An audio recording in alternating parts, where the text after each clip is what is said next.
Olá, amada igreja, graça e a paz.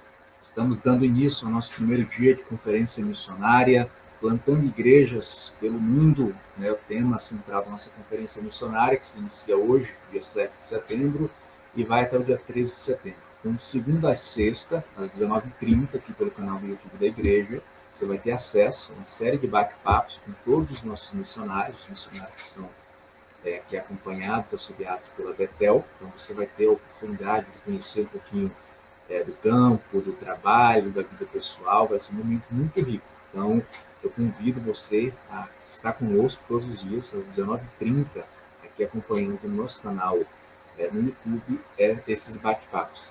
O Anderson, a Lúbia e a Lúcia, né, que são os irmãos aqui do Conselho Missionário, juntamente comigo, nós vamos conduzir esses bate-papos cada dia. Um de nós aqui vai conduzir essas entrevistas, esses bate-papos. Vai ser um momento que você tem realmente de conhecer um pouco mais, né, os nossos missionários. No sábado, às 19h30, o pastor Felipe Pessoa, da Igreja Cristã Evangélica de Curitiba, estará conosco falando sobre o tema "E se a igreja não crescer?". E no domingo, pela manhã, às 10 horas, nós vamos ter um momento de oração. Então, esteja desde já se preparando para esse momento de oração com o pastor Pedro, às 10 horas. Nós vamos compartilhar o link e você irá entrar e participar desse momento de oração. No domingo, às 18h30, nós teremos o pastor Samuel Rios Cavaleiro, da Igreja Cristã Evangélica de Brasília, e também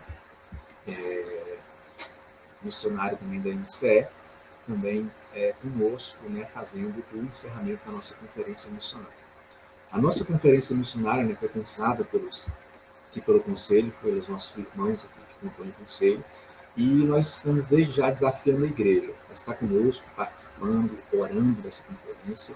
E nós estabelecemos um alvo, né, um alvo missionário.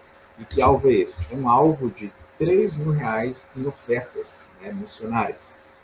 De que maneira você pode fazer essas ofertas? Você vai ter embaixo aí na descrição dos vídeos um link que você pode clicar, você é redirecionado direto para uma página, e você vai poder gerar um boleto com o QR Code também que vai aparecer aí, e você pode fazer a sua oferta. Outra maneira também é fazendo via transferência bancária. Você pode fazer e encaminhar o comprovante por e-mail da secretaria cbtel@gmail.com, que também vai estar aí embaixo na descrição do vídeo, e você vai fazer essa transferência e vai nos informar aqui via secretaria. Ou então você faz essa transferência e coloca 3 centavos. Por exemplo, R$20,03, 3 centavos, que vai ser identificado para missões. Então não perca essa oportunidade de participar desse nosso desafio. Eu queria também fazer uma ressalva também em relação aos nossos bate-papos. Eles, até por conta da pandemia, por problemas de conexão, eles foram gravados previamente, sejam aqui durante a semana que nós temos no período da manhã, ou, no caso, por exemplo, hoje nós fizemos a gravação de um bate-papo, e até pela questão das conexões, as questões realmente logísticas dos nossos irmãos missionários, mas eu acredito que isso não vai ter nenhum prejuízo para a nossa edificação. Então, não deixe de participar, interaja, faça perguntas no chat, aí no bate-papo. Vai ser um momento realmente muito rico, né? Os nossos irmãos também vão ter responder, estaremos aí atentos. Se alguma pergunta não conseguir a gente participar, a gente encaminha para os nossos irmãos funcionários, eles vão responder você. Então, participe, interaja, esteja conosco. Então, eu convido agora, queria que fosse aberta a tela aí dos nossos irmãos, né, do Conselho Missionário, o Anderson, a Lúcia, a Lúbia, a dar as boas-vindas aí, um oi, na verdade. Boa noite, Lúcia. Boa noite, sejam bem-vindos, espero que aproveitem bem a conferência. Lúbia. Sejam bem-vindos, irmãos, graça e paz, aproveitem a conferência. O Anderson. Boa noite, amada igreja, sejam todos bem-vindos e obrigado por estar participando da nossa conferência. Esses irmãos aí, meus irmãos que estão acompanhando, eles são membros da nossa igreja, né, pessoas que, assim como você, realmente sentiram, né, o desejo de estar com missões. Então, assim como eles, também participe, né, de missões, se sinta desafiado, compre realmente essa luta, esse desafio por missões. Vamos dar início à nossa conferência, então, agradecendo ao nosso Senhor. Vamos ter um momento de oração.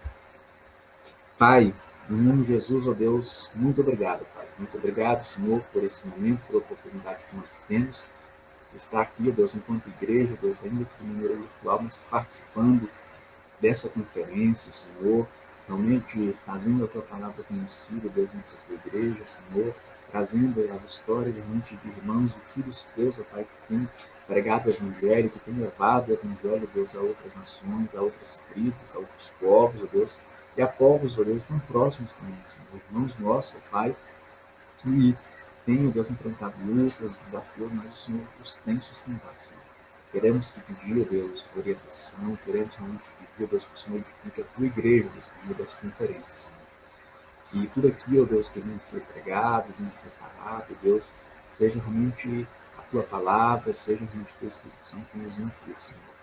Que a tua igreja, Deus, esteja alerta, esteja atenta, Deus, a tudo aquilo que vai ocorrer nos próximos dias, Senhor. Instrui a tua igreja, desafia a tua igreja, Deus, traz realmente a exortação necessária, Deus, para que nós possamos cumprir apenas a tua palavra, a tua verdade, o teu evangelho, Senhor. Esteja conosco nesses dias, Senhor. Assim nós oramos e agradecemos no nome de Jesus. Amém. Meus irmãos, antes de iniciarmos o nosso bate-papo com o missionário de Econias, nós vamos ter um momento de louvor. Na sequência, então, a gente já inicia o nosso bate-papo com o missionário de Econias. Fique aí, não se distraia.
Graça e paz, amada igreja, estamos hoje aqui com o nosso irmão, pastor, missionário Jeconias Souto, que tem desenvolvido ali seu trabalho junto aos povos indígenas ali na região de Roraima, na região de Boa Vista, né? Desde já damos as boas-vindas a ele, Aqui comigo também nessa conversa nós temos o Josuenderson, a Lúbia, a Lúcia, e nós vamos então iniciar esse bate-papo, então, conversando um pouquinho com ele, com o nosso pastor Jeconias, sobre quem é o pastor Jeconias, quem é o Jeconias Souto, né? Queria que ele falasse um pouquinho sobre ele, sobre o chamado dele, como foi a conversão e como é que foi essa formação dele até chegar aqui ao trabalho com os povos indígenas. Seja muito bem-vindo a esse bate-papo, pastor Jeconias.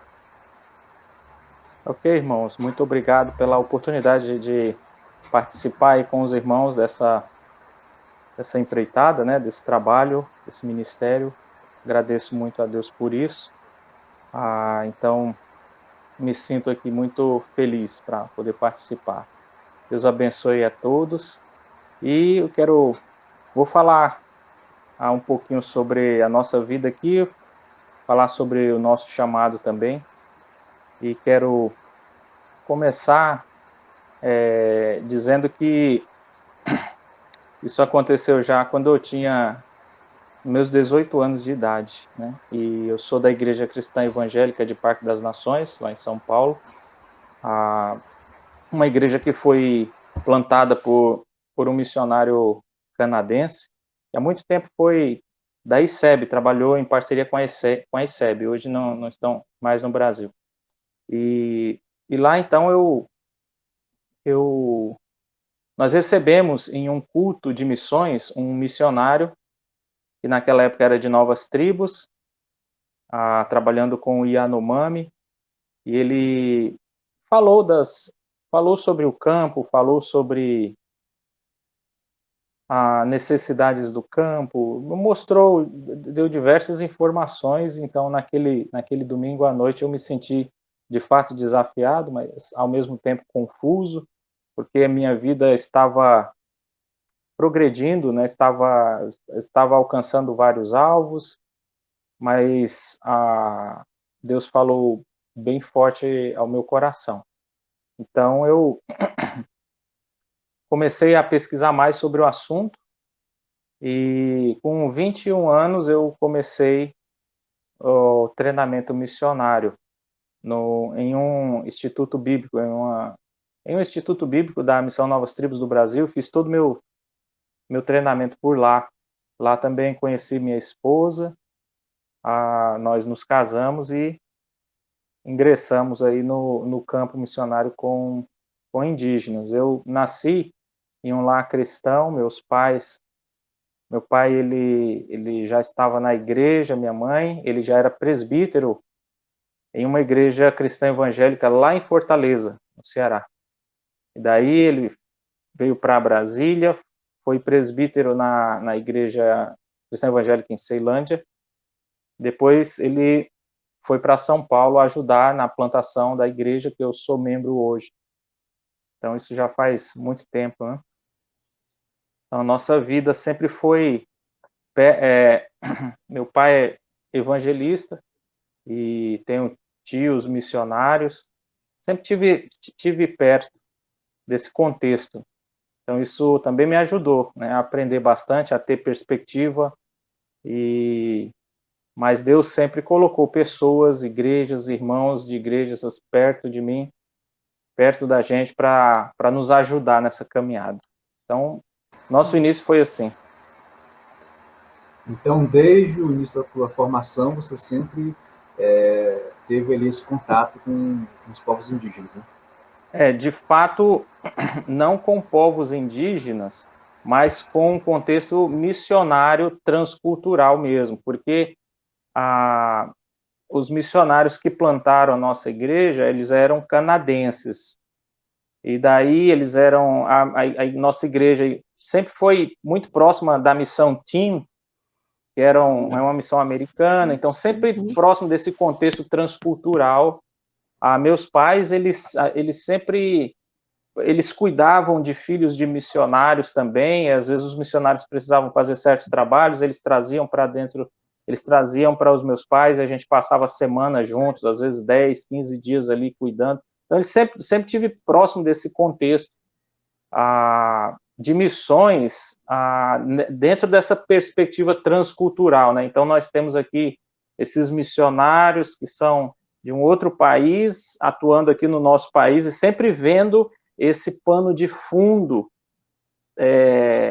transcultural, né? Mesmo aqui mesmo na minha igreja, né? Mas aí seria nós recebendo aqueles missionários de fora e podendo ver assim pessoas de uma outra cultura trabalhando e ensinando a palavra de Deus, contextualizando aquela mensagem, né? Então isso daí eu sempre tive próximo disso. Certo. E atualmente hoje você está em campo com toda a sua família, né? A Anaíl, seus filhos. E conta um pouquinho para a gente um pouquinho da história aí da tua família e essa chegada aí ao trabalho atual. Pois bem, em 2005 nós começamos a fazer a nossa divulgação ministerial logo após concluirmos nosso treinamento. Então começamos a visitar igrejas, naquela época o pastor Abimael, né, estava na MEAN, e ele agendou várias igrejas ali para a gente ir visitando. Então começamos a mostrar o nosso projeto, que naquela época era com um povo que na sua grande maioria estava na Colômbia, mas uma parte aqui no Brasil, a minoria aqui no Brasil. O nome do povo chama-se Curipaco, povo Curipaco. Fica na região da Cabeça do Cachorro, noroeste do Amazonas, uma região bem inóspita, é um lugar de difícil acesso, enfim. Então, esse era o nosso projeto, trabalhar com o povo Curipaco. Só que naquela época, quando nós chegamos no campo, eu e minha esposa, nós não tínhamos filhos, e quando nós chegamos no campo, a missão estava revitalizando todo o trabalho. Então, o projeto que era com o povo Curipaco, então foi fechado e começamos a trabalhar com o povo Baniwa, que é um povo, assim, é um povo que tem a língua bem próxima do povo Curipaco. Então, até que a gramática mesmo da língua é a mesma. O que vai mudar são os sons e algumas coisas assim. Então, o projeto era plantar uma igreja com o povo Baniwa para poder alcançar os Curipaco novamente, porque, de fato, lá era uma região muito longe. Para se ter uma ideia, para poder chegar de canoa lá, naquela época, os índios levavam em torno aí de 10, 12 dias. Se a gente fosse com motor de polpa, seria em torno aí, um motor de polpa mais potente, em torno de uns 3 a 4 dias, porque tinha muita cachoeira e coisa assim. Era um trabalho muito dispendioso, e a turma vivia lá em cima, e era bem difícil o acesso. Mas o trabalho tinha missionários lá. Então, para poder agilizar isso daí, foi então então nós fomos trabalhar com o povo Baniwa. Isso já era no final de 2007. Foi quando nós chegamos no campo. Na primeira visita que nós fizemos a uma aldeia indígena, que não era nem do povo Baniwa, era do povo Nhangatu, que ficava no mesmo rio, a minha esposa tinha saído de casa com uma dor no estômago do lado esquerdo. Então, nós viajamos assim mesmo, passamos o dia viajando, saímos 7 horas da manhã no Rio Negro, entramos no rio Içana por volta de mais ou menos 1h da tarde para 2 horas, e quando foi quase 6 horas, nós chegamos na aldeia. No outro dia de manhã, era domingo, a minha esposa já estava sentindo muitas dores mesmo, febre. Então, voltamos para a cidade, e foi uma viagem bem, assim, um pouco turbulenta, porque deu uma tempestade, nós tivemos que parar o barco lá e dormir lá na primeira comunidade lá que apareceu. Eu lembro que ela dormiu em cima de uma mesa, e ela ficou em cima de uma mesa, porque ela não conseguia ficar na rede. Nós conseguimos atar as redes por lá. Então, era um problema de apendicite. Ela tinha estourou a apêndice. E Deus providenciou tudo no Hospital do Exército. Então, Aí já passamos os primeiros, ela fez a cirurgia, passamos os primeiros 6 meses em São Gabriel da Cachoeira, aguardando o tempo para poder entrar na aldeia. Então, o nosso início de trabalho já foi desse jeito, já foi difícil, né? Por conta desse problema. Então, 6 meses de recuperação, aí conseguimos fazer a primeira viagem para entrar, para começar o trabalho com o povo Baniwa. Trabalhamos lá com o povo Baniwa na comunidade Ambaúba, do rio Içana, por 5 anos e meio. Lá, depois desses 5 anos e meio, o projeto continuou. Hoje é um projeto um pouco diferente do que era antes, mas aí nós deixamos o campo lá e viemos trabalhar aqui em Boa Vista com a MEVA, Missão Evangélica da Amazônia. É uma missão também já bem antiga, né? Eles trabalham com Yanomami, Macuxi, Waiwai, e entre outros, Wapixana também. Então, esses basicamente são os povos que eles trabalham, embora tenha outros povos aqui na região, né, como Waimiri, Atroari, Taurepang, mas hoje a MEVA trabalha só com Waiwai, Wapixana, Yanomami, Macuxi. Nós estamos trabalhando com o trabalho Macuxi. Legal. Então, hoje, o trabalho de plantação de igreja entre os povos indígenas, o atual povo que você trabalha é o Macuxi, e é uma parceria, né, entre a Missão Cristã Evangélica e a Missão Evangélica da Amazônia. Sim, né? Exatamente.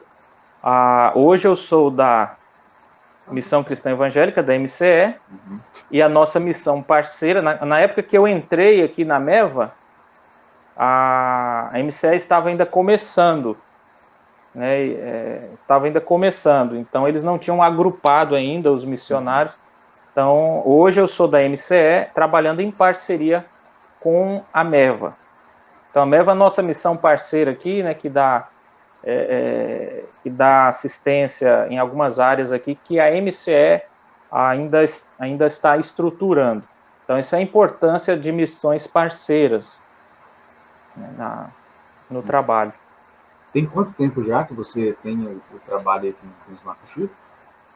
Então, nós chegamos aqui em Boa Vista em outubro de 2013 e demos início ao trabalho em abril de 2014. Demos início ao trabalho na aldeia, lá, na aldeia São José, em 2014, começando a fazer lá amizade com o povo. A gente não tinha estrutura nenhuma naquela época lá. Então, começamos em abril de 2014. Já está indo para 7 anos. Os nossos irmãos aqui do Conselho Missionário, a Lúcia, o Enson, a Lúbia também, né, eles estão participando conosco da conversa. Se eles tiverem alguma pergunta também, eles estão à vontade para poder perguntar. Alguém quer fazer alguma pergunta? Eu vou fazer. Jeconias, bom dia.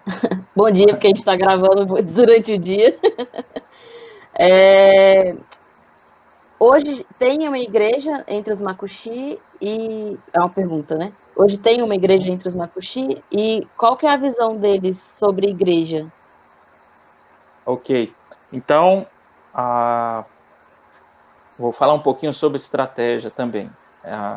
Então, nós fomos apresentados nesse trabalho e no início, né, isso faz parte da vida missionária, né? E eu me deparei com isso. Quando eu cheguei lá, que eu observei e vi aquele povo, eu não me senti, eu falei, exatamente aqui que eu não quero trabalhar. Exatamente um trabalho desse que eu não quero. Que bom que eu vim para cá, que agora eu sei como é que é um trabalho que eu não quero, um lugar onde eu não quero atuar. E cheguei, conversei com a minha esposa, mas foi exatamente para lá que Deus nos mandou. E isso daí ficou no meu coração durante uns anos, mas quanto mais nós nos envolvíamos com o trabalho, mais Deus mostrava para a gente que é esse lugar que eu quero vocês aí. Então, isso foi algo assim que marcou muito na minha vida pessoal, ministerial, porque, de fato, a gente faz planos, mas é o Senhor que determina o que vai ser. Então, começamos o trabalho do zero, e aqui na região onde nós trabalhamos, existem muitas aldeias Macuxi. E como é um trabalho de via, o acesso é por via terrestre, a maioria das comunidades tem uma igreja, pelo menos uma, geralmente duas, algumas três, católica e mais duas igrejas neopentecostais. Então, basicamente, todas as comunidades têm essas igrejas, né? Inclusive na região onde eu trabalho. E lá, eu fiz essa primeira visita, depois eu voltei de novo, e eles falaram assim, olha, a gente queria muito que o senhor viesse trabalhar aqui com a gente. Viesse ensinar a palavra de Deus para a gente.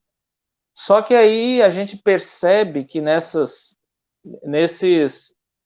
aldeias é feito um trabalho de implantação e não o trabalho de plantação. Eu não sei se os irmãos estão acostumados com esses dois, pensar um pouco sobre esses dois termos, mas quando a gente pensa num trabalho de implantação, nós estamos falando de algo que foi levado para lá já prontinho. Olha, isso aqui é um trabalho denominacional, é um trabalho que já tem essa forma, então vamos levá-lo para lá. E assim o povo ele começa a ter a ideia de que igreja é aquilo que eles estão vendo ali daquela forma, e eles começam a dar a importância totalmente para a forma. Então, quando entrando o projeto Luz para Todos na região, em algumas aldeias, eles começaram a ter acesso à televisão. Então, igreja para eles é o que está ali na televisão, é o que aparece na televisão, exatamente como é aquilo. Então, a gente começa a entrar nesses trabalhos e detectar o quê? Que o povo ou são crentes nominais, é aquela pessoa que acha que é crente porque ela está fazendo isso. Ou na comunidade tem uma igreja que eu vou, então eu sou crente por causa disso, né? Ou então nós temos assim um grande sincretismo religioso, que é de fato aquela transferência que eles trazem dos valores culturais deles. Quando a gente fala valores culturais, nós estamos pensando principalmente nessas questões animistas, né, de feitiçaria, de magia. O nome aqui na região para feitiçaria e magia é puçanga. Então eles trazem puçanga para dentro da igreja e substitui. Por exemplo, a oração passa a ser uma puçanga. Eu oro e as coisas acontecem. Não deu certo na oração? Vamos lá no pajé. Não deu certo no pajé? Vamos procurar aí um remédio para poder resolver esse problema. Então, é transferido para dentro da igreja. E esse é o grande problema que nós temos hoje em muitas igrejas nesse contexto transcultural. Por quê? Porque, geralmente, é feito um trabalho de implantação. Agora, quando a gente fala de plantação, nós nos referimos a algo que é pregado ali para o povo, respeitando os valores culturais, os valores linguísticos, observando a cultura, entendendo para poder ensinar de forma contextualizada, para que a igreja nasça respeitando esses valores. Quando a gente fala de respeito, não é que a nossa pregação é um desrespeito, mas não é que a gente está levando algo desrespeitoso para eles, mas nos referimos àquilo que faz sentido para ele de forma contextualizada. Sim. Então, às vezes, a gente começa, por exemplo, às vezes o culto de ceia, naquele contexto, ele é uma obrigação. Por quê? Porque não foi ensinado. Às vezes o batismo, ele está entendendo isso, né? Ele está entendendo que eu, como crente, isso aqui é uma obrigação, mas é uma obrigação não fundamentada na convicção bíblica para essa doutrina. Não, é porque eu sou obrigado. Não, você não é, então você não é crente porque você não fez isso. Você não é crente porque você não fez aquilo. Então, nesse contexto de obrigação. Por quê? Porque a mensagem, ela às vezes, ela não é passada de forma contextualizada e o povo não entende os valores bíblicos para aquilo ali, para aquilo está, né? Qual é de fato a diferença disso para a minha vida? Uhum. Então a gente começou nesse trabalho fazendo uma pesquisa, o que nós chamamos de pesquisa etnográfica. Nós começamos a nos envolver com o povo, aí vai lá para o rio, vai pescar, vai ver isso, vai participar de um enterro, vai participar, vai ver uma festa, como é que é, e começa a fazer catalogar essas informações para a gente poder analisar aquilo ali, para a gente poder traçar um perfil da cultura do povo, e daí então a gente começa a preparar as primeiras lições. No nosso caso, começamos em Gênesis e falamos toda a história até Apocalipse. Isso demorou quase 4 anos nesse processo. Quase 4 anos ensinando todo o contexto bíblico para eles, histórico, vamos chamar de eternidade, queda a eternidade. Então, ensinando isso, obviamente, pegando aqueles pontos principais, né? E assim a gente vai ensinando, nós vamos ensinando para eles, chegando em Cristo, o povo, naquela época, chegando em Cristo, com um pouco mais de 2 anos, chegando em Cristo, eles já eles entenderam aquela mensagem de que eu nasci separado de Deus, eu preciso de Deus na minha vida. Então eles já depositaram sua confiança em Cristo, né? Já tiveram experiência com Deus nesse contexto, já tomaram essa decisão. Embora antes disso, ali nos primeiros meses, eles já estavam falando assim, ó, de fato, sem Deus, o homem não tem como viver. De fato, sem Deus não tem jeito para nós. Chegando em Cristo, as coisas então começam a se juntar, aquela história bíblica de Gênesis, da queda até Cristo, começa a fazer sentido, e daí então a gente dá o desfecho que é a igreja e o final dos tempos e o estado eterno. Obviamente pincelando isso daí, porque a gente vai ensinando de forma cíclica. A gente passa essa primeira camada, aí depois vem de novo e vai pegando e vai estruturando o povo para entender os assuntos. Então, desde esse início, desde abril, né, de 2014 até hoje, a gente já demos aí várias voltas ali, ensinando para o povo, né?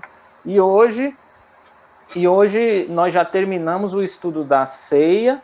Nós tivemos a primeira ceia no domingo passado, né? Então, ontem nós iniciamos, eu já introduzi o assunto, mas nós vamos estudar agora a lei no Velho Testamento. Então, eu vou ensinar para eles, e o nosso propósito é mostrar para ele, estudar sobre a lei, o significado da lei, a importância da lei, entender essa frase que diz na Bíblia, a lei do Senhor é perfeita. Por que essa frase é tão importante?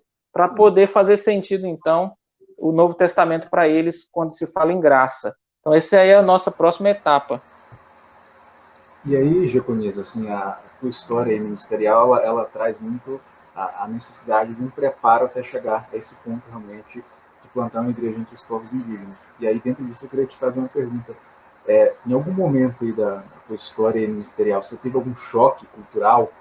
Teve algum fato, algum momento, assim, realmente, que você tenha surpreendido, que você tenha ficado impressionado, enfim, alguma coisa realmente que te marcou muito, assim, dentro de todo esse momento, assim, você trouxe essas características, né, que você tem vivenciado aí, tem visto, e até essa necessidade desse respeito, dessa trajetória realmente com esse povo, mas em algum momento, assim, você ficou impactado, ficou mais, enfim, assustado, enfim, queria que você falasse um pouquinho sobre isso. Pois bem, agora passando no segundo povo, estive lá com os Baniwas, agora aqui com o Makushi, às vezes o pessoal pensa assim, não, esse missionário é experiente, ele já trabalhou 5 anos e pouco lá, agora está vindo para esse é experiente, mas de fato não. De fato a gente tem sim experiência, que é aquele costume, aquela expectativa de algumas coisas acontecerem e você saber um pouco como lidar com aquilo. Mas cada povo você começa do zero, né? Para mim funcionou chegar aqui no Makushi e deixar tudo que eu aprendi lá no Baniwa e começar exatamente do zero. Isso daí me ajudou. Lá no Baniwa eu tive vários choques culturais com relação de fato ao dia a dia do povo, de ver muita coisa acontecendo e principalmente assim, você fica numa situação às vezes que se você se envolver vai ser pior. Então, no caso lá do Baniwa, por exemplo, quando nós chegamos, a nossa primeira viagem, levando nossas coisas, foi em uma canoa essa canoa tinha mais ou menos uns 15 metros, sabe? Então era uma canoa de uma árvore, feita de uma única árvore, onde tinha uns 15 metros, uma canoa larga, gigante. E então nós chegamos lá e o povo, muito receptivo, já estava nos esperando no porto. Então, vai chegar um missionário, o povo já estava lá no porto, nós encostamos, eles pegaram todas as nossas coisas e levaram lá para casa que eles tinham nos emprestado. Quando chegou lá, aí eles foram abrindo caixa por caixa para ver o que era, né? E aquilo foi totalmente estranho para mim, porque eu não dei permissão para ninguém, mas eles foram mesmo abrindo e tirando algumas coisas para ver o que era. E eu não entendi nada. Eu falei, rapaz, será que eles vão carregar? Será que eles vão fazer? Mas era pura curiosidade deles, sabe? Pura curiosidade. Aí eles só queriam ver. Então, essa questão, muitas vezes, o que eu tenho percebido é que o que é muito difícil para algumas pessoas, para alguns missionários, é a questão de relacionamento com o próximo, no caso, o povo indígena ali. Por quê? Às vezes, olha, problemas de privações, distância, cansaço, está faltando isso aqui, sabe? Preciso de suprimento para isso aqui, e tudo isso a gente passa, mas quando é na hora do relacionamento ali com o povo, e ter esse contato deles assim, isso daí choca muito. Eu posso dizer pela experiência, pelo que eu já vi também com outros missionários chegando, que são 2 anos para a pessoa se adaptar. 2 anos, ela tem 2 anos. Se em 2 anos ela não vencer certos alguns problemas ali, olha, dificilmente ela vai continuar, dificilmente, porque essa parte choca muito. E aqui com o Makushi, eu me deparei com um povo assim, muito, como eles mesmos dizem, né, muito puçangueiro, assim, fazem muito feitiço, né, fazem muito feitiço, e então a gente via, assim, o medo do povo, o medo mesmo do povo. Aí você fala assim, não, um povo que está próximo aqui na cidade, 85 quilômetros daqui, né? Está próximo aqui, já sabe bem como é que é a cidade, mas o medo deles é algo, assim, muito grande, muito grande. E também eles bebiam muito, né? Então, eu lembro uma vez que veio um indígena, veio para me pegar uma vez com um chicote, veio estralando aquele chicote lá, e ele já vinha de longe me chamando de mentiroso, né? Eu estava com o Pedrinho, era novo, bem novinho, ele estava em uma rede, a gente estava debaixo de uma árvore, porque a gente não tinha uma casa ainda, e eles estavam numa festa e nós ficamos debaixo de uma árvore até minha rede lá, e eles tinham matado lá eles tinham conseguido um boi, mataram aquele boi, trouxeram a carne para nós, então eu fiz uma nossa fogueira lá e fiz o nosso churrasco lá um pouquinho distante deles, porque a festa era muito intensa e a bebedeira muito grande. Então, aquilo ali também, ninguém nunca tinha vindo atrás de mim com um chicote, né? E eu fiquei assim, olha, Naildes, cuidado que eu vou ter que fazer alguma coisa aqui. Mas não precisou, né? Não precisou. Uma pessoa veio e levou o homem para lá. Então, esses detalhes, assim, de ver, né, de saber que tem pessoas fazendo mal com as outras, em vários contextos ali, a gente fica, isso traz, deixa o nosso coração atribulado, né, traz um certo tormento, assim, porque a gente vê, não pode fazer nada mesmo. Certo. A irmã Lúbia, do Conselho Missionário, que também tem uma pergunta, quer participar. Lúbia, fique à vontade. Graça e paz, eu conheço, tudo bom? Amém, tudo bem. Que coisa, né? Mexer nas suas coisas sem nem pedir permissão, né? E correr atrás de chicote. É intenso. E eu vi, ouvindo você, eu queria, a pergunta é qual é o tamanho aí dessa comunidade desse povo com quem você está trabalhando?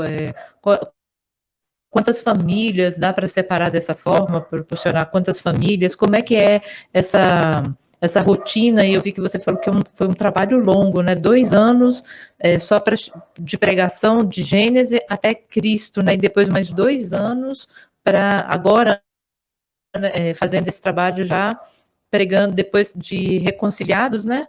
Fazer mais um outro tempo, né? E como é essa dinâmica? Como é que você na igreja formal, né? A gente tem as classes, a gente tem homens, mulheres, as crianças, tudo separado. Qual o tamanho da sua comunidade? Como é que você faz isso aí? Sim, pois bem, então, só para a gente entender aqui essa questão com o povo Macuxi e aqui em Roraima. Então, o governo veio e tirou.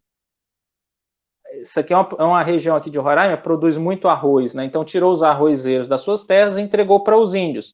Nessa época, existia uma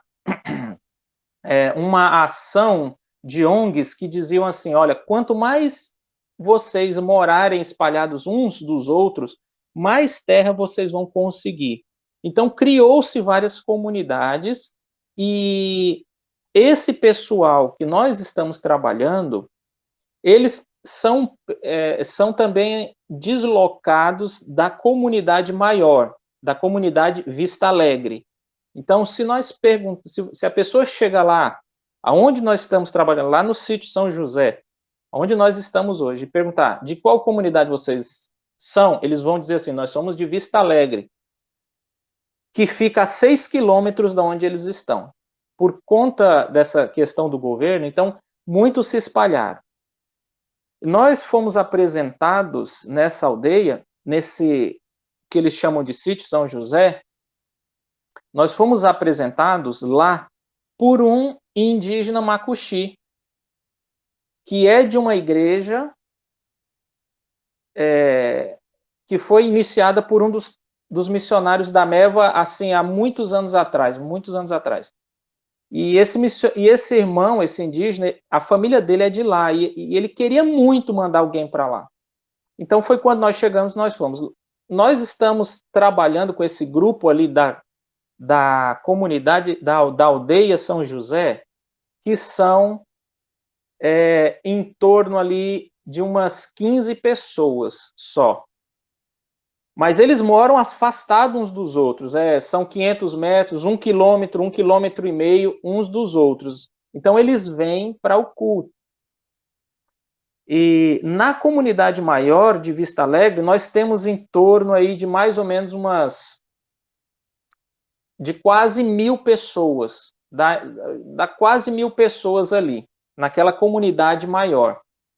Então, isso daí alterna muito esse número, né? Porque eles saem, vão para outras comunidades, aí fica 1 ano lá, 2, aí volta, ou sai, vão para a cidade, fica um tempo lá e volta. Mas tem aqueles que não saem de lá. Então, nós trabalhamos hoje com um grupo de mais ou menos quase 30 pessoas, porque o trabalho cresceu um pouco mais, então vem pessoas de mais longe ainda, as pessoas que moram no meio do mato, assim, moram no meio da savana. Nós estamos num lugar de savana, a mata fica mais próxima do rio. Nós estamos num lugar que é mais uma savana, sabe? E então eles vêm lá distante. Na época do inverno fica tudo alagado. Fica o acesso muito difícil, não dá às vezes para andar de moto e nem de carro. Então a turma vem andando mesmo. E então nós trabalhamos com esse grupo que hoje já dá mais ou menos umas 30 pessoas. Na época, quando eu comecei a entrar, eu tinha um Jeep Bandeirante, e aquele carro era muito estranho para eles, né? Então eles achavam que eu era uma pessoa que estava vindo da Guiana Inglesa trazendo drogas. E daí que a pessoal da comunidade maior falou: quem é esse cara que está vindo, né? Esse camarada está vindo, ele deve estar trazendo droga, só pode estar trazendo droga passando por aqui e está indo lá para o sítio São José. Ixi, lá que é difícil mesmo, né? O pessoal de lá é muito ruim. Aí eles falaram: não, é um missionário, ele é um missionário, está vindo ensinar a Bíblia aqui. É mesmo? Puxa, vamos ficar de olho nele. E existia um desvio. Para eu poder chegar na comunidade São José, eu teria que passar por dentro da comunidade Vista Alegre e chegar em São José. Daí, então, tinha um desvio, e eles me ensinaram esse desvio. Eu comecei a passar por esse desvio. Depois de muito tempo, quando eles já tinham aceitado Cristo, então eles falaram assim para mim: olha, pastor, esse trabalho aqui hoje só deu certo porque o senhor nunca pediu autorização para ninguém para vir para cá. O senhor veio apresentado pelo o Augusto, que foi o índio que me levou lá. O senhor veio apresentado por ele, nós aceitamos o senhor aqui e ficou por isso mesmo. E esse desvio aqui ajudou o senhor, porque se o senhor começasse a fazer o percurso normal por dentro da comunidade, eles iam pegar o senhor lá. Mas hoje eles não vão pegar, não, porque hoje eles já sabem quem o senhor é. Aqui já tem uma igreja, eles viram que teve transformação aqui, agora eles já aceitam o senhor muito bem. Então, o senhor não ter pedido autorização, de fato, na comunidade maior para passar lá por dentro, ajudou muito, né? Isso nas palavras dele. Então, o nosso objetivo é estruturar essa igreja para poder alcançar esse pessoal dessa comunidade maior, aonde já tem igreja, mas o nosso objetivo não é pescar em aquário. O nosso objetivo é ensinar a palavra de Deus para aqueles que querem aprender mesmo, né? A gente sabe como que é a situação de muitos indígenas que dizem que são crentes, que conhecem a Deus, tal, mas de fato há um nominalismo muito grande entre eles, e quando não, o próprio sincretismo, né, que está lá. Então nós trabalhamos com esse grupo, e hoje a nossa igreja sai para fazer visita também a outros indígenas que moram não dentro da comunidade maior lá, eles moram distantes. Eles vão resolver as suas coisas na comunidade maior. Quando vem atendimento do governo, os filhos vão para a escola indígena, eles mandam para lá. Mas eles moram, assim, 3, 4 quilômetros de lá. Então não dá para ficar todo dia lá na comunidade, assim, de bicicleta, né? Porque é trabalhoso, vai por dentro do mato, vai por dentro da savana. Então eles não vão, assim, toda hora lá. E você não mora, então, na comunidade indígena, né, com os Macuxi. Você mora, então, na capital mesmo, Boa Vista? Onde é teu local atual de moradia? E esse contato com o povo ali, qual é a periodicidade desse contato? É semanal, é diário? Como é que ocorre esse contato? Então, é assim, nós não temos autorização, nesse tipo de trabalho, nós não temos autorização para morarmos lá, para termos uma casa lá e morar. E eles mesmos falaram: olha, o senhor pode vir para cá do jeito que o senhor está fazendo, mas para o senhor vir morar aqui, a gente ia ter problema, porque o pessoal da comunidade maior, né, os líderes, as pessoas lá, eu acho que eles iam achar ruim e ia criar problema. Então, por enquanto, o senhor vem aos fins de semana mesmo. Eu continuei nessa instrução deles.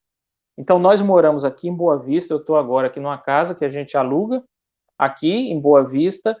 Nós saímos daqui no sábado, às 6h30 da manhã, no percurso de asfalto de 50 quilômetros, aí chegamos na margem do rio Urariquera, e tem uma travessia de balsa. Atravessamos, essa balsa é de graça, a gente não paga, então fazemos a travessia no rio Urariquera e seguimos mais quase 30 quilômetros de estrada de chão. Depois de 1 ano e quase 2 anos, eles nos deram autorização para a gente construir uma casa lá, que seria a nossa casa na aldeia, né? Mas funciona mais como uma casa de apoio, porque eu construí, nós fizemos aquela casa para um final de semana. Então, para morar lá seria difícil, né? Do jeito que ela é. Mas para os finais de semana ela atende muito bem. Então, nós vamos aos finais de semana, às vezes na sexta-feira também, quinta-feira, depende muito da questão da escola das crianças, as tarefas que elas têm para fazer, para poder entregar, mas é assim que nós temos feito esse trabalho. Isso daí também contribui, né, para esse período longo de ensino, de fato, né, porque se a gente estivesse lá, poderíamos fazer mais reuniões, mas isso também não impede. Então, ou melhor dizendo, cada trabalho tem o seu contexto, tem a sua forma de atuação, né? Então, como Deus nos direcionou para lá nos disponibilizando dessa forma de atuação, então estamos aí trabalhando com essas possibilidades que Deus nos dá para poder fazer o trabalho. Mas esse é o percurso, são 85 quilômetros para ir e para voltar. Quando a balsa quebra, que foi o que eu expliquei, né, anteriormente, quando a balsa quebra, então nós temos que dar um retorno. Aí nós vamos para o norte, sentido Guiana, ou sentido Venezuela. Mas aí a gente tem que dar o retorno. Aí a viagem de 85 quilômetros, ela pode ser uma viagem de volta de 260 quilômetros ou de quase 400 quilômetros, depende, né? Depende por onde eu vou, né? Eu sempre quero ir pelo caminho mais curto, só que às vezes tem ponte caída. Agora é época do inverno, os igarapés, eles sobem muito, então o lugar onde tem ponte caída eu não consigo atravessar, eu tenho que dar um outro retorno. E é cheio desses probleminhas, né? E quanto mais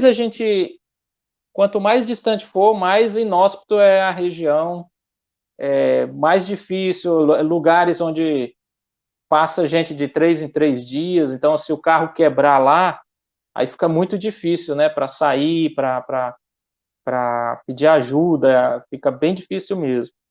Então tem essas coisas que faz parte mesmo do trabalho, né, que a gente acaba se deparando aí eventualmente. O Anderson tem uma pergunta? Tenho sim. Graça e paz, Jeconias. Tudo bom? Deus abençoe.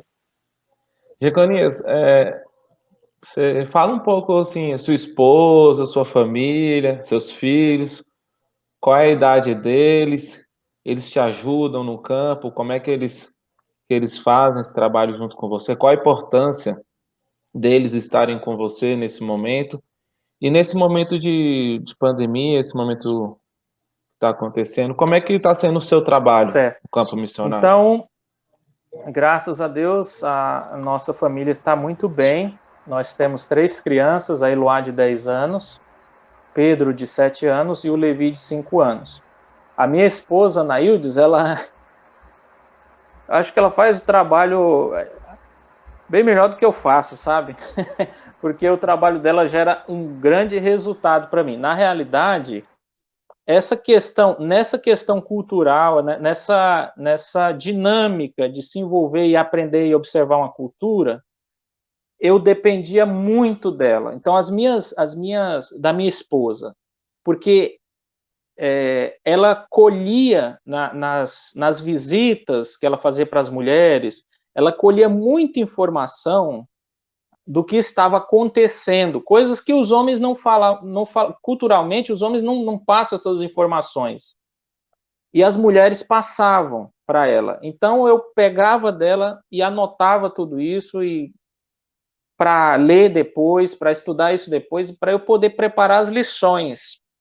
Então ela, né, no final do dia ela vinha falando, ó, fulano disse isso, fulano, e começava a falar desses pontos da cultura que a gente prepara, na lição a gente prepara a teologia, o ensino bíblico para poder confrontar isso daí e mostrar, olha, a Bíblia fala isso sobre esse pensamento que vocês têm, que nós temos, né, que precisa de fato, que Deus quer melhorar isso em nós. Então a gente apresenta o ensino bíblico. E a minha esposa, ela foi responsável, assim, foi uma peça chave, né, de fato, assim, uma ferramenta especial que Deus me deu para eu poder preparar isso. E daí ela começou o trabalho com as crianças e hoje, na sala dela, tem crianças que já estão querendo se batizar, né? Crianças de 10, 11 anos, de 12 anos, que já estão esperando o momento para o batismo. E foram crianças que começaram lá com ela com 5, 6 anos, né? E ela deu o mesmo estudo que eu dei para os adultos, ela deu para as crianças. E isso daí foi... então, o trabalho com as crianças está indo muito bem, né? Que ela está desenvolvendo. E domingo passado, ela começou o primeiro encontro de mulheres da igreja. Então, agora, ela tem o objetivo de agrupar as mulheres, dar um estudo bíblico e, principalmente, criar o hábito de oração na igreja através das mulheres, né? Através das mulheres. Então, ela começou esse trabalho agora e a gente, de fato, espera no Senhor e confia no Senhor que isso vai trazer uma grande bênção para a igreja. E os nossos filhos, eles nos acompanham, né? Eles entendem o que nós fazemos. A nossa mais velha já participa, já ajuda muito na sala das crianças, e para eles é alegria, né? Ainda mais porque tem um igarapé no meio do caminho que a gente para eles tomarem banho, aí que a coisa melhora mesmo. Mas assim, eles entendem muito bem, participam, ajudam em tudo, e é uma bênção, né? A família com as crianças assim traz muita alegria. A gente tem essa dinâmica mesmo do trabalho de aldeia, né? Que é poder parar, ó, vamos dar uma pescadinha só nós ali vamos pegar umas piranhas lá no rio lá, vamos tomar banho lá no rio, vamos, né? Tem um jacaré ali, vamos lá ver ele, não sei o quê, vamos dar uma volta aqui no mato e tal. Essa dinâmica com as crianças que é muito legal, né? Os 3 a amizade nasceram aí, Diaconias? Desculpa. Como? Os 3 nasceram aí? Não, a Eloá nasceu em Porto Seguro, na Bahia. Minha esposa é daquela região de Porto Seguro ali, Santa Cruz Cabralha, né? Uhum. E o Pedro nasceu em São Paulo. E o Levi nasceu aqui. Então, quem nasce em Boa Vista é Macuxi. Então, o Levi é Macuxi.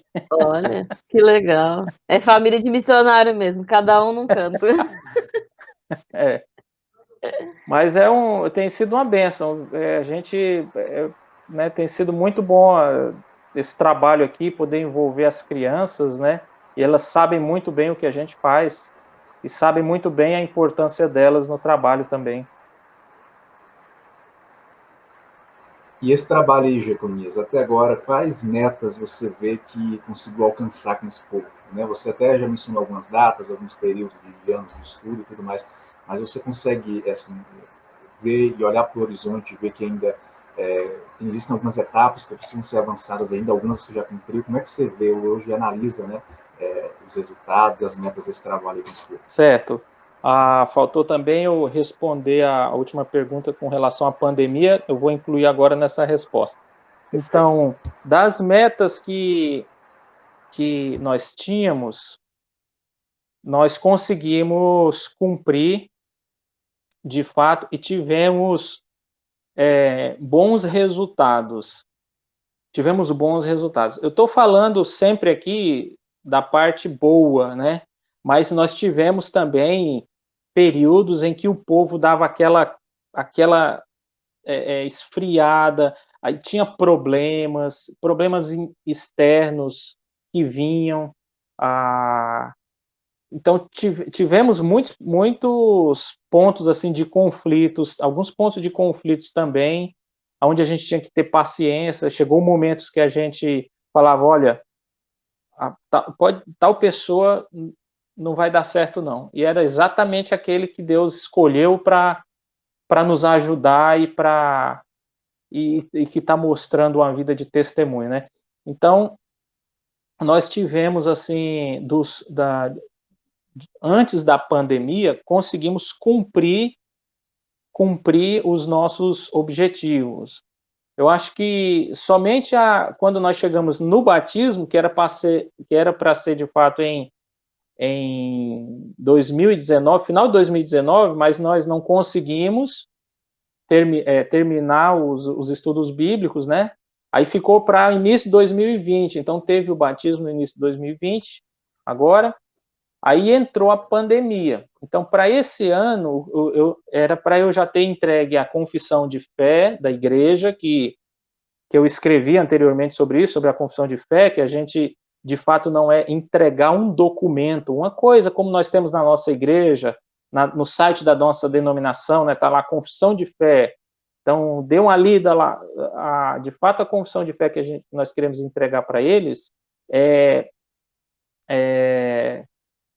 um material bom. Se a gente tem que produzir um material, né, então eu decidi, vou começar por uma confissão de fé.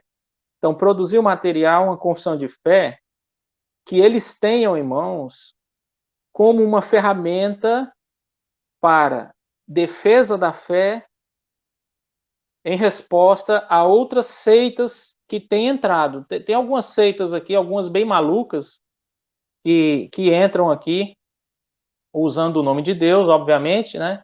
Então, em resposta a isso, eu decidi, então, criar uma confissão de fé e elaborar para que seja para defesa da fé, para que seja para apresentar de forma clara, de forma bem objetiva, o Evangelho também.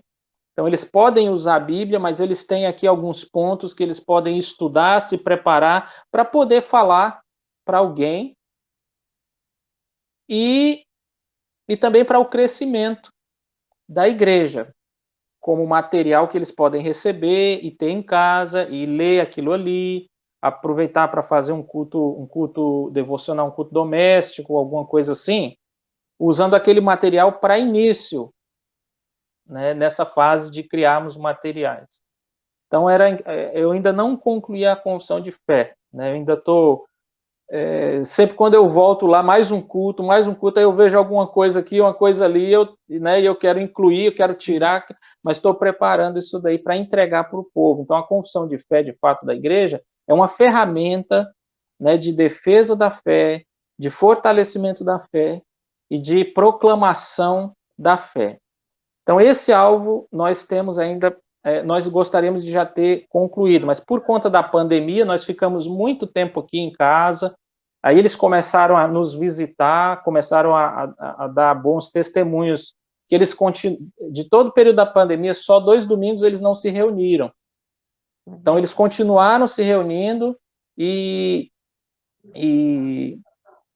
para orar, para fazer leituras bíblicas, mesmo sem muita maturidade espiritual, para poder ensinar, para poder trazer um estudo bíblico um pouquinho mais amplo, mas pelo menos eles se reuniam, né? Que era o que eu falava para eles. Eu sempre falei para eles assim, desde o início, olha, um dia eu vou embora, eu não sei se eu vou voltar no próximo domingo, mas a palavra de Deus você já tem e ela é viva No dia que eu não estiver aqui, venham para cá, orem, leiam a Bíblia, 15 minutos e vão embora para suas casas.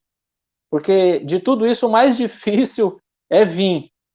Você está aqui, orar e ler, isso daí não é difícil. O mais difícil é vir. Então venham. E eu os animei e eles, de todo o período da pandemia, só 2 domingos eles não se reuniram por conta das exigências lá do cacique da aldeia maior. Mas depois eles continuaram. Então nós paramos esse período e agora estamos retornando. Conseguimos concluir o estudo sobre Santa Ceia. Tivemos o nosso primeiro culto de ceia. E agora eu vou dar prosseguimento e vou parar para pensar mesmo assim num próximo planejamento, vou deixar para pensar mais para o final do ano, que aí eu vou iniciar o ano 2021 já com um planejamento para o ano, né?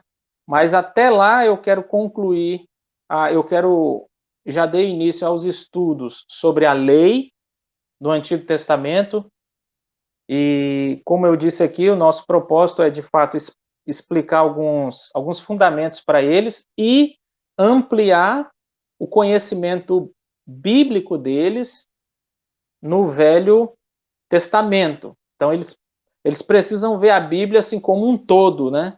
Não só Novo Testamento, eles precisam entender a Bíblia como um todo e entender essas particularidades bem específicas que nós temos, assim, que são muito simples e que falam ao coração. E isso, de fato, a gente precisa fazer de forma contextualizada, né? Então, alguns textos que para nós, que alguém poderia chegar aqui e falar assim, ué, mas você ainda não ensinou sobre isso? Não ensinei porque isso não é relevante para o momento. Né? Para o momento, o que é mais relevante é isso aqui. Né? Eu vou dar um exemplo aqui rapidamente. Quando eu cheguei lá, eles queriam me dar o dízimo. 2 domingos depois que eu cheguei, eles queriam me dar dízimo. Eu perguntei, por quê? Por que vocês querem me dar dízimo? Porque eles olhavam para a igreja, para a televisão, e eles entendiam que igreja é aquilo. Todo culto você tem que dar alguma coisa. Não, como o senhor está vindo da cidade para cá, a gente quer dar o nosso dízimo para o senhor. E é óbvio que eu sabia que eles não tinham dinheiro, né, para mal se sustentarem ali, por conta dos vícios que eles tinham, né, eles gastavam tudo. Aí eu falei para eles, olha, vamos deixar essa coisa de dízimo para lá, porque o que eu quero ensinar agora para vocês é muito mais importante, bem mais importante que o dízimo, e é o que vocês estão precisando no momento. Então, um dia eu vou ensinar sobre o dízimo para vocês. Então, eles ficaram esperando todo esse tempo, né, para aprender sobre o dízimo, e chegou o momento. Então, faz parte do nosso planejamento falar sobre lei, graça, e depois, então, como eu já introduzi eclesiologia, né, estudo sobre igreja, eu já dei um panorama bíblico sobre isso para eles também, então eu vou ensinar sobre essa questão de dízimos e ofertas e, enfim, tudo isso que nós já conhecemos aqui nas nossas igrejas. Então já está chegando o momento para a gente poder incluir isso na igreja deles também. Isso não os impediu de dar ofertas. Eles começaram a construção lá da igreja e foram eles que tiveram a ideia. Eles que tiveram a ideia de construir. Eu não falei nada sobre aquilo, mas eles falaram assim, olha, nós nos reunimos aqui no nosso malocão, aqui vem o pessoal da cidade, aqui eles dormem, aqui eles bebem como lugar de apoio, e aqui nós nos reunimos para prestar um culto a Deus. Vamos construir o nosso próprio lugar de prestar um culto a Deus. Então, eles levantaram uma oferta lá, sabe? Que deu R$134 com o que eu tinha dado também da minha ajuda, da minha participação ali junto com eles. E depois eles receberam 1 milheiro de tijolo de oferta de uma própria Índia. Alguém vendeu porco. e deu o dinheiro lá, e eles começaram a trabalhar, e agora eles estão tendo o privilégio de ver Deus suprindo as necessidades deles, sabe? Isso tem sido muito joia. Então, ele já tem ofertado e tem visto o resultado disso para eles. Então, nós vamos continuar com esse planejamento até o final do ano, né? O planejamento de forma que eu formei para o início desse ano, eu deixei ele um pouco de lado, porque já não consegui concluir várias coisas. Então, quando chegar no final do ano, já para o início do outro ano, eu vou de fato ter um planejamento aí, vou elaborar um novo planejamento para isso. Mas, por enquanto, até o final do ano, a gente tem essas etapas para cumprir, que seria os estudos bíblicos, né, que segue, e também o desenvolvimento da sala das mulheres, dessa reunião de oração e que minha esposa, Nailde, está fazendo, né, para poder fortalecer mais a igreja. Então, esse aí é parte do que a gente tem para fazer, né? Bênção, que bênção. Jeconias,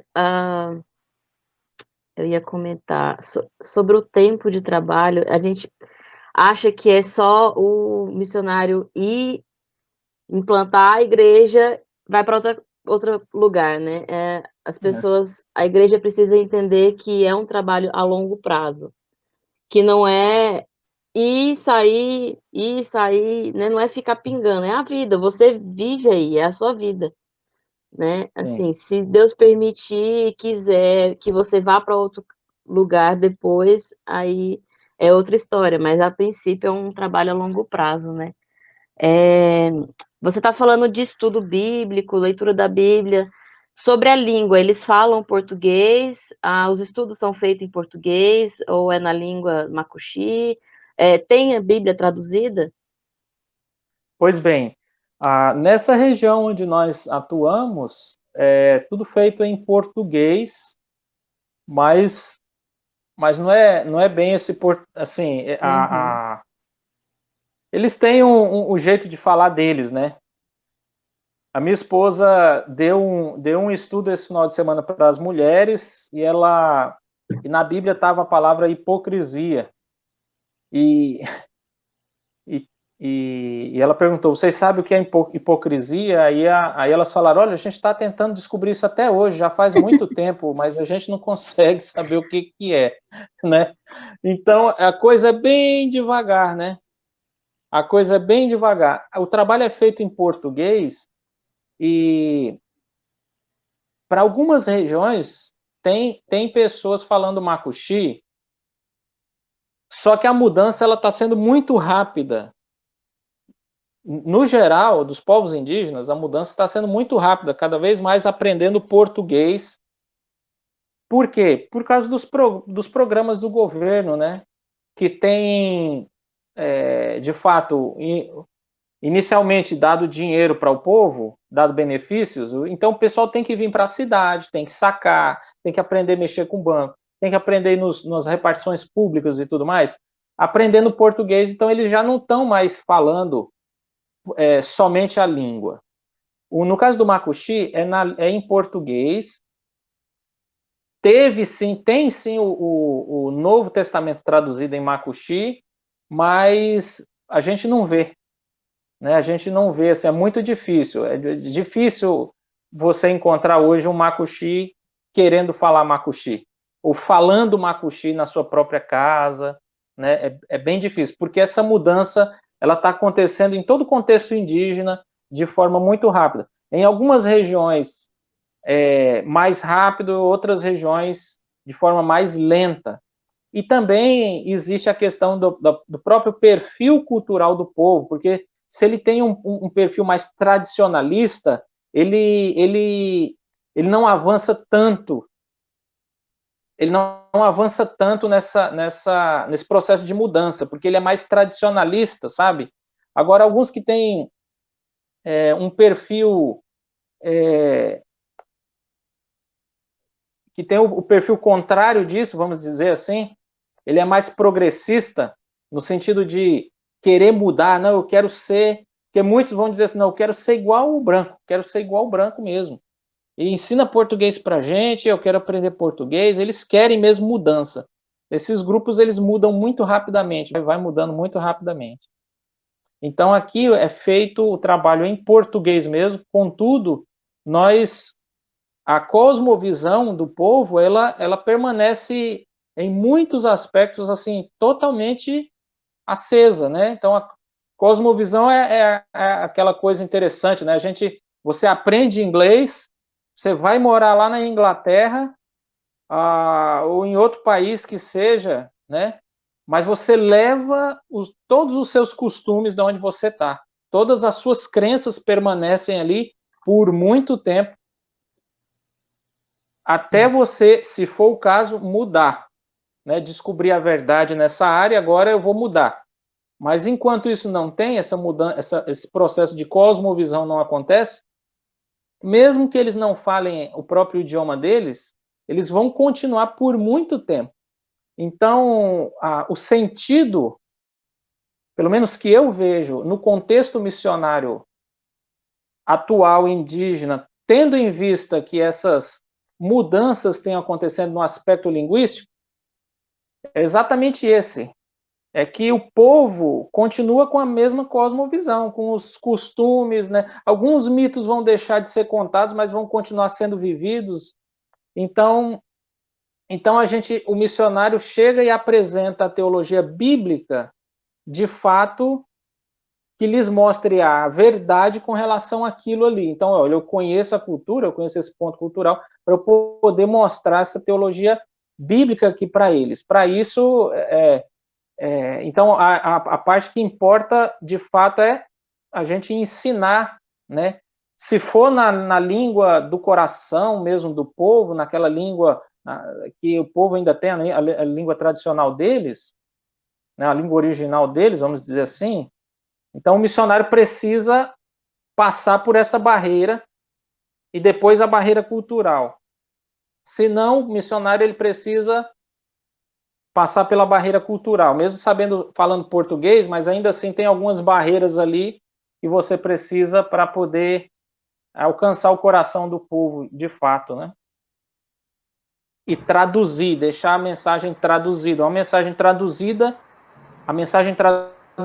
é uma mensagem comunicada, que está sendo compreendida, né?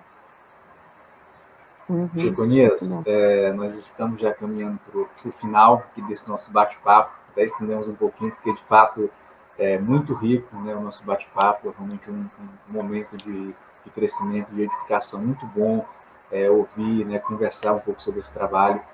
E eu queria, para a gente poder encerrar aqui, lançar não só um desafio para a Betel, mas até que você renovasse esse desafio, né? A Betel já tem estado aí contigo e com a tua família já há alguns anos, né? E eu queria que você deixasse aqui esse desafio aqui para a igreja, realmente, para que nós pudéssemos continuar acompanhando e auxiliando esse trabalho. E eu queria que você falasse um pouquinho, né? Lance esse desafio aqui para a nossa igreja. Ok, meus irmãos. Olha, eu fico muito feliz para poder compartilhar um pouco aqui da nossa vida e do ministério aqui, né, da vocação que Deus tem nos dado, esse ministério. E saibam os irmãos que a Igreja Betel, ela tem caminhado conosco desde o princípio, vamos dizer assim, né? Desde o início, a Igreja Betel vem nos acompanhando, vem nos apoiando financeiramente, vem recebendo as nossas cartas, orando por nós e sempre perguntando